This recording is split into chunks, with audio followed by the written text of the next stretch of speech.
साहब से, अनिल सिन्हा साहब से शुरुआत करने के पहले मैं वही सुप्रीम कोर्ट का जो मसला मामला है, देखिएगा एक क्लिप है, उस क्लिप को देखा जाए।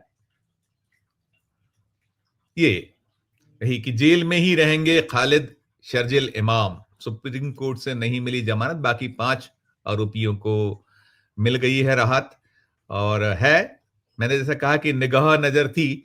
मैं शुरुआत तो यहीं से करना चाहूंगा आपसे अनिल सिन्हा साहब की, सर माथे पर है, सुप्रीम कोर्ट का वर्डिक्ट है। कभी उन्होंने कहा था कि, जैसा मैंने कहा कि जेल जो है वो अपवाद है और बेल अधिकार है और सारा कुछ। अब 5 साल 3 महीने, और कहीं ना कहीं जो एजेंसीज हैं, जो एक्ट है, बिल्कुल यदि वो है दोषी तो बिल्कुल जो होना चाहिए सख्त से सख्त सजा, 4PM भी यही इस मामले में चाहेगा और देश चाहेगा, दुनिया के लोग चाहेंगे जैसा कि उन्हें प्रस्तुत किया गया। लेकिन 5.25 साल हो जाएं, जांच पड़ताल चल रही है, एक कछुआ गति है और सारा कुछ 1 साल का मामला है, और साथ में ये भी कहीं उसमें छेपक है कि आप जाइए निचली अदालत में नए सिरे से कोशिश करिए। सब पर एक आपकी ये है मसला मामला, दुनिया की निगाह नजर थी। आप ही से शुरुआत, अनिल सिन्हा साहब, शुरुआत आपसे। अनम्यूट सर, अनम्यूट कीजिए, अनम्यूट प्लीज। ये सुप्रीम कोर्ट का जो फैसला है सर, आपका एक तो इसके ये है, आपका थोड़ा कट रहा है, थोड़ा आप लेफ्ट आ जाइए, अपने लेफ्ट साइड हल्का सा, आप थोड़ा सा कट रहा है आपका वो, हाँ फ्रेम थोड़ा, जी प्लीज। सुप्रीम कोर्ट के फैसले के बारे में देखिए, अभी सुप्रीम कोर्ट उसी बेंच ने अडानी पावर को आज ही के फैसले में एक केस में उन्होंने अडानी पावर को जो उनका जो सेज था SEZ का, जो में बिजली मुंद्रा पोर्ट में जो है वो उधर उनका एक ये है, क्या कहते हैं, पावर प्लांट है, और उससे उन्होंने एक बार की थी कि डोमेस्टिक सप्लाई के लिए भी पावर सप्लाई किया था, तो उस पर कस्टम्स ड्यूटी लगाई दी गई थी, तो वो एग्जेम्पशन चाहते थे। तो 2015 में उसको गुजरात हाई कोर्ट ने ये कर दिया था कि मना कर दिया, मतलब उनको एग्जेम्पशन नहीं मिल सकता है। और फिर वो 2016 में भी गए थे, पता नहीं उसके बाद क्या हुआ। अंत में गुजरात हाई कोर्ट ने उनका 2019 का भी जो है में वो रिजेक्ट कर दिया उनको, उस अपील को पूरी तरह से। और अभी हमारे माननीय जो जज जिन्होंने उमर खालिद और इसके मामले में दी है, उन्होंने उसको अडानी पावर को दे दिया, रिलीफ दे दी। तो आप एक तो इस जजमेंट को भी ध्यान में रखना चाहिए, इस पर कोई कमेंट करने की आप कोई जरूरत नहीं है, लेकिन ये भी ध्यान रखना चाहिए कि एक सेठ को रिलीफ देने में उन्होंने तत्परता दिखाई और इधर जो है वो रिलीफ नहीं मिला, ये तो लोगों को जरूर खटकेगा। अब है क्या कि ये, अब देखिए इस केस में इतना कठोर जजमेंट उन्होंने उसके खिलाफ, उमर खालिद और शर्जील इमाम के, कि लगभग उसको दोषी करार दे दिया है, जबकि अभी ट्रायल होना बाकी है। अगर सुप्रीम कोर्ट ही अगर ये जी अब सुप्रीम कोर्ट ही अगर ये कहेगा कि प्राइमा फेसी केस बन रहा है और मेरिट में हमको जाने का हक है, ये भी उन्होंने कहा, जो कि उन्होंने कहा कि UAPA में ऐसे समझा जाता है कि इसमें हमको मेरिट में नहीं जाना है, लेकिन नहीं, हमको मेरिट में जाने का भी हक है कि इसके मेरिट में भी केस में क्या है। और उसमें इस करने से लगता है ये कि वो दोषी है, और दोषी हैं, और उनको एक तरह से ये जो हुआ दंगा, उसमें एक बड़ी भूमिका उन्होंने अदा की है, जो बाकी लोगों की भूमिका से अलग है, यहाँ तक उन्होंने बोल दिया है। अब आप सोचिए कि सुप्रीम कोर्ट को बेल के लिए कहा गया, और वो भी कहा उन्होंने कि ट्रम्प कार्ड नहीं है ये कि भाई इतना दिन तक आप जेल में रख लिए बिना ट्रायल के, तो इसके आधार पर आप बेल मांगिएगा ही नहीं, हम मेरिट को भी देखेंगे। तो अब उन्होंने इससे इतना कुछ उसके खिलाफ कर दिया कि उमर खालिद, और ये बोल दिया कि साल भर के, मतलब इस बीच में अगर चीज निचली अदालत से कहीं ना मिले तो वापस नहीं आ सकते आप, अभी फिलहाल में 1 साल नहीं आ सकते। अब साल भर तक तो नहीं आ सकते, इस बीच में अगर आपको कुछ क्या दिया है कि अगर इस हो जाए तो आप अपना करिए, लेकिन यहाँ साल भर से पहले आने की जरूरत नहीं है। तो साल भर तक के लिए बेल नहीं मिलने का उन्होंने, ये मतलब ये एक तरह से ज्यादा है, बेल रिजेक्ट कर देना एक बात है, ये दरवाजे न्याय के बंद कर देना 1 साल और के लिए, जो 5 साल ऑलरेडी जेल में रह चुका है। अब इसको, इस कठोरता को आप किस तरह लेंगे? तो इसको आप मेरा कुछ मेरा ले मेरा नहीं सवाल सकते। ये भी था, मैंने अनिल सर ये भी पूछा कि भाई जो एजेंसीज हैं कब तक जांच करेंगी? अनंत काल तक चलेगा? ट्रायल कब शुरू होगा? कब तक वो सारे एविडेंस इकट्ठे होंगे? कब तक उनको, जैसे उसमें ये भी शामिल है कहीं कि आपको जो है वो उनकी प्रोटेक्शन भी, एक बड़ी बात उन्होंने कही है, कोर्ट ने कहा है कि प्रोटेक्शन भी जरूरी है जो उसमें गवाहगण है। How long? ये भी सवाल है। अनिल सर आप थोड़ा आप अपना फ्रेम देखिएगा प्लीज, थोड़ा सा आप लेफ्ट साइड प्लीज। जी जी। नहीं नहीं, आप देखिए, एक चीज तो आप समझ लीजिए हाँ, कि ये जो जजमेंट है, ये इतना इसके असर, इसका इतना असर होने वाला है जिसको कि आप समझ नहीं सकते। क्योंकि एक तो उसको उमर खालिद को जो उन्होंने कहा है तो कहा ही है, बाकी जो केसेस होंगे, अब इस तरह के कोई भी केस है उस पर भी इसका असर होगा। सुप्रीम कोर्ट का फैसला है ना, अब कोई हिम्मत नहीं कर सकता कि वो सुप्रीम कोर्ट में बेल मांगने के लिए जाए। और उसमें उन्होंने करीब करीब केस को एकदम बांध दिया है कि बता करके कि भाई, अब अभी देखिए इसमें कितना कुछ है कि जो जांच हुई है प्रक्रिया, उस जांच को उन्होंने वैलिडेट कर दिया।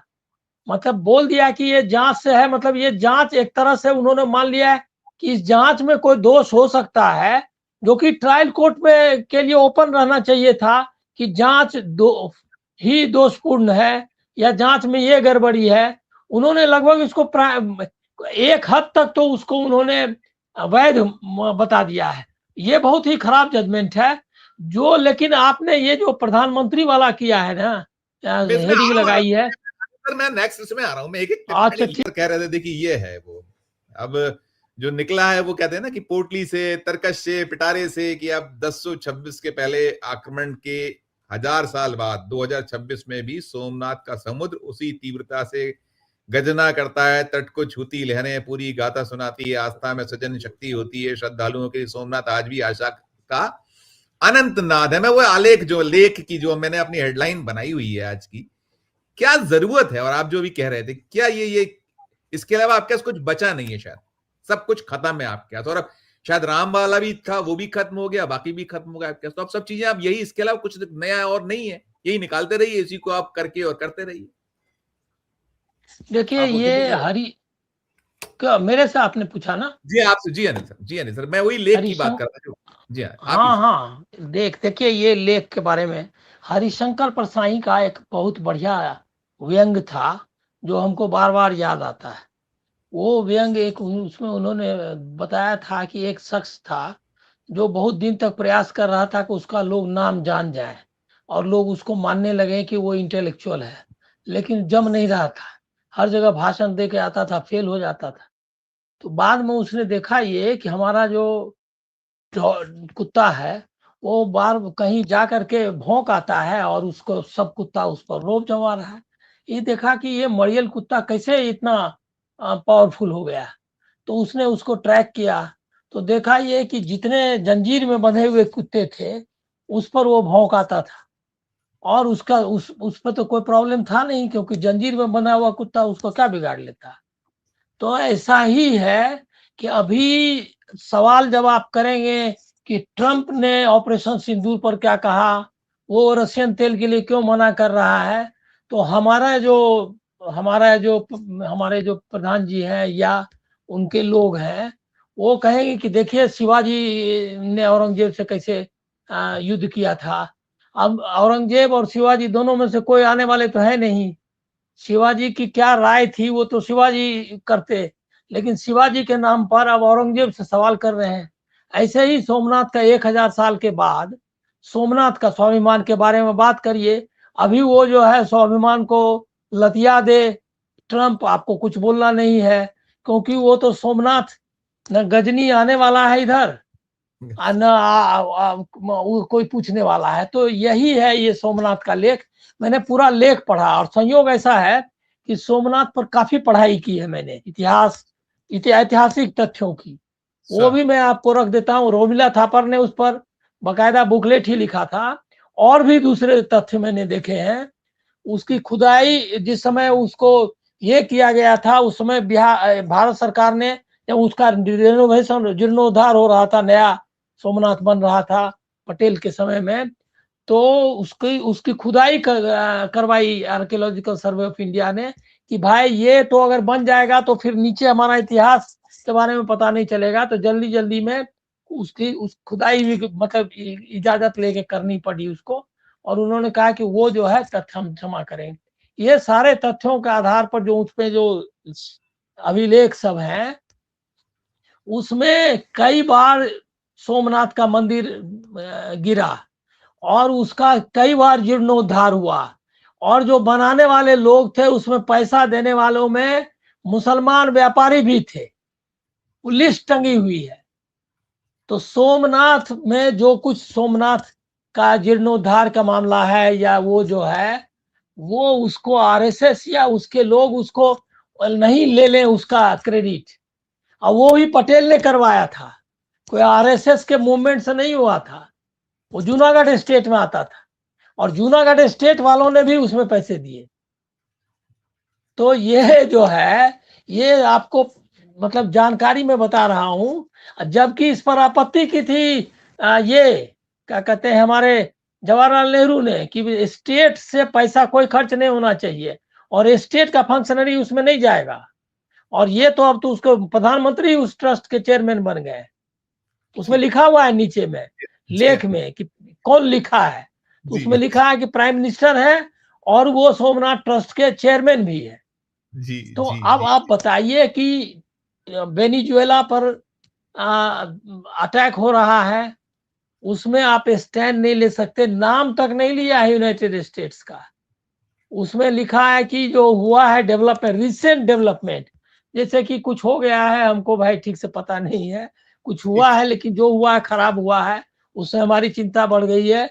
इससे वेनेजुएला के लोगों के की कामना को, गवर्नमेंट के बारे में नहीं है कि वहां के राष्ट्रपति, उसमें वेनेजुएला गवर्नमेंट तो उन्होंने के कहा बारे तो में है नहीं कि है। ट्रंप ने कहा तो है कि मुझे खुश करना चाहते हैं। ये कह तो रहे हैं मुझे खुश करना है, तो कैसे आप हाँ, खोलकर तो अब बोलिए। आप बताइए कि अब अगर आपको अभी के सवालों के जवाब नहीं देने हैं, तो आप जाएंगे 200 साल, 500 साल, 400 साल, और उसके बाद अब हिंदू मुस्लिम करेंगे, जो अंत में यही ट्रम्प कार्ड उनके पास है कि राइट हिंदू सर। मुस्लिम करने का, वही सोमनाथ है। अभी बिल्कुल। बताइए कि सोमनाथ की चर्चा का क्या अर्थ वही वही वही मैं है? मैं मैं कोई पूछता हूँ कोई बाकी अभी, लोगों से भी। आप करिए, कंप्लीट और करिए, मैं एक पूछ। गरीब जी और एक गरीब जो है खिलाड़ी जो है बांग्लादेश का, उसको आप करिए ये। आप मैसेज क्या देना चाहते हैं? बांग्लादेश बिल्कुल। को भी आपने अपना दुश्मन बना लिया। तो अब अभी ये स्थिति है कि इस पर कोई कमेंट, देखिए कमेंट वगैरह नहीं, लोगों को तथ्यों की जानकारी दीजिए कि सोमनाथ वाला भी ये जो कर रहे हैं, सोमनाथ के बारे में कोई आंदोलन आरएसएस ने नहीं किया अंग्रेजों के समय में, ये आपको जानकारी दे दूं। बिल्कुल बिल्कुल और बिल्कुल। उसके बाद पटेल ने उसका जीर्णोद्धार किया, जी और वो भी उनका आपसी मामला था नेहरू का कि राजेंद्र प्रसाद वहां जाए पूजा कराने या नहीं जाए, और ये उन्होंने अपना निपटाया। राजेंद्र प्रसाद गए, और ऐसा नहीं हुआ कि उन्होंने राजेंद्र प्रसाद को उपराष्ट्रपति धनखड़ की तरह इस्तीफा मांग लिया। ये भी ध्यान में दिलाने का है। यहाँ जी राष्ट्रपति जी। थे वो, और यहाँ बिल्कुल उपराष्ट्रपति वो भी चुन करके ही आता है। उसको जो बिल्कुल है उसके तरह ये नहीं हुआ कि रातों रात इस्तीफा मांग लिया। और राजेंद्र प्रसाद भी ऐसे नहीं थे कि इस्तीफा दे देते। तो बिल्कुल। ये आप ये सब जानकारियां लोगों को खाली नजर में दिलाइए। कमेंट का कोई अर्थ नहीं है, क्योंकि कमेंट आप देख रहे हैं कि जो मौका था कि पूरे दुनिया में आप एक नैतिक शक्ति का जो दिखाने का मौका जब भी आता है, आप चूक जाते हैं। चुप अभी हो यही जाते। वेनेजुएला के मामले में आपने किया, और आपको वो लतिया रहा है, लगातार धमका रहा है, और आप सच बोलने के लिए तैयार नहीं है। और इस बिल्कुल। कोरस में आप सब जुडिशरी से लेकर के सबको आप शामिल ही मानिए। अनिल सर से देखिए, अनिल सर देखिए रिपरकेशन देखिए। अब ये देखिए एक सूचना बहुत ताजी, ये देखिएगा, ये बिल्कुल अभी ताजा है, ब्रेकिंग है कि उनके घर पर हमला हो गया है। संदिग्ध को जो है पकड़ा, और हमले का मकसद साफ नहीं है। देखिए चहुओर है, ऐसा नहीं है कि नहीं है। मतलब मुझे, मैं ये इसलिए दिखा रहा हूं कि ये सबक योग्य तो है ही कि आप भले ही दुनिया के सबसे शक्तिशाली राष्ट्र हैं और सारा कुछ अभी देखा था, सब तरफ चल रहा है चारों ओर, तो ये जो आपकी सनक है, सनक शब्द सब जगह, कि कोई जो चाहते हैं कि मैं विश्व गुरु बन जाऊं, वो चाहते हैं शांति का दूत हो जाऊं, दोनों तरफ चलना, ये सब क्या एक सम अप नोट इन सब चीजों पर आपसे लेकर मैं वापस जाता हूं। पहले आप करिएगा, मैं खत्म अरुण जी पे करूंगा, पहले आप करके छोटी छोटी टिप्पणी में लेता हूं प्लीज। नहीं देखिए, ये इसमें हमको गांधी जी सबसे ज्यादा मतलब याद करने की जरूरत है। कोई सरकार भी नहीं थी, उनके पास सेना भी नहीं थी, लेकिन नैतिक शक्ति थी। हिटलर को उन्होंने पत्र लिखा, और जापान को, जब लोगों ने कहा कि आप जापान से डर गए हैं, तो जापान को भी पत्र लिखा। लिखा कि आपके पास जो भी शक्ति है आप आ जाएंगे अगर जीत गए आप, क्योंकि उस समय उन्होंने अटैक करना शुरू कर दिया था, विशाखापट्टनम और ये सब पर बम गिरा है, और कलकत्ता वगैरह से लोग भागने लगे, यहाँ से भी ईस्टर्न कोस्ट पे लोग भागने लगे थे, मद्रास वगैरह से भी लोग निकल के भाग रहे थे।